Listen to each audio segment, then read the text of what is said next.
yëngu-yëngu yi am ci Mali coup d'état boobu nga xam ni Ibrahima Boubacar Keïta jëlee nañ ko ci boppu nguur gi ba moom itam sax mu daal di amal déclaration daal di démissionné fi mu nekk nii nag day am jeexital ci wàllum koom rawatina ci diwaanu Tambacounda bi nga xam ni bu nekk lu ëpp ñetti téeméeri camion ak ay yeneeni daamar dañ fiy jaar di dem ci corridor bi jëm ci Bamako. dafa di loo xamante ni ñëpp xam nañ ni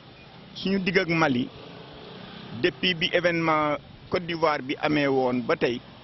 li ëpp doole woon ci seen marchandise ci pooru Ndakaaru bii lay jaar ñu di ko jël di ko transporter muy dem ñoom ñuy jël si ñun ñii di ay sénégalais ñu ciy chargé di yóbbu kon su fekkente ni dem nañ ba tey CEDEAO jël décision yi nañ tëj frontière yëpp suñu digganteeg Mali dafay daal di metti ndax tey boo xoolee du yem ci secteur transport kese chauffeur si dinañ lot ndax tey bu fekkente ni yaa ngi waroon def ñaari fan ñetti fan fii ak Bamako nga war fi toogaay boo xamante ni xamuloo kañ lay yem te yow sóoraale woo woon loolu ci say dépense su añ reer ndekki sóoraale woo ko woon ci sa bërëbu tëddukaay sóoraale woo ko woon ci sa bërëbu sangukaay ak yu demee noonu dafay daal di metti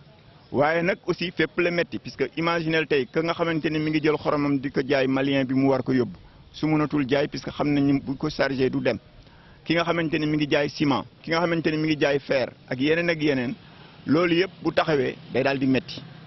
loolu kon ñëpp lay laal économie réew mi yëpp muy ñun muy Mali daf leen di laal parce que ña nekk Mali tam bu seen marchandise nekkee Ndakaaru fi mënul dem ñu mun ci jot jaay ko arrangé wu leen. ndaxte boo xoolee oto yëpp fii la ñuy jaar dem Mali am na Maliens yoo xamante ni ñu ngi dëkk fii nii